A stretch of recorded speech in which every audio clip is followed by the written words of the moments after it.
Hi అండి, నేను మీ శివాని. మొదటిసారి నా ఛానల్ చూస్తున్న వాళ్ళు సబ్స్క్రైబ్ చేయండి, ఒక లైక్ చేయండి, ఒక షేర్ చేయండి. సో ఇవాళ వచ్చేసి మన వీడియోలో ఇన్స్టాక్రాఫ్ట్ సైన్స్ వాళ్ళది గ్రోజల్ గురించి తెలుసుకుందామండి.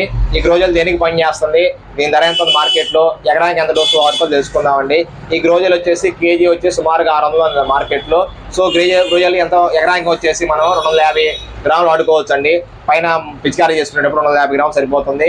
సో ఈ గ్రోజల్ దేనికి పని చేస్తుందంటే మనకి తోట నలుపు రావడానికి, అలానే పూత డ్రాప్ అవ్వకుండా, పూతల మధ్య గదులు దగ్గరగా ఉండడానికి, పూత క్వాలిటీగా రావడానికి, అలానే పూత కాయ అవడానికి, సో తోటకు రెసిస్టెన్స్ మొక్కకు మనకి తోట నలుపు రంగులోకి వచ్చి మంచి రెసిస్టెన్స్ పవర్ వచ్చే విధంగా ఉపయోగపడుతుందండి ఇది గ్రోజెల్. ఎకరానికి వచ్చేసి 250 గ్రాములు పిచికారీ చేసుకోవచ్చు పైపాటున. అలా కాకుండా మనం బలం గట్లో ముందు గట్లో వాడుకోవాలంటే ఎకరానికి వచ్చేసి కేజీ వాడుకోవాలండి. ఒక బలం గట్లో 10-26 అయినా, డిఏపి అయినా, 1435 ఏ గట్లో వాడినా కానీ ఇది కేజీ కలుపుకొని మనం సాల దగ్గర వేసుకోవాలండి. లేదు పైన పిచికారీ చేసుకుంటే 250 గ్రాములు పిచికారీ చేసుకోవచ్చు అండి. మనం ఏ ముందులైనా సపరేట్గా కలుపుకొని బకెట్లో 250 గ్రాములు పిచికారీ చేసుకోవచ్చు అండి.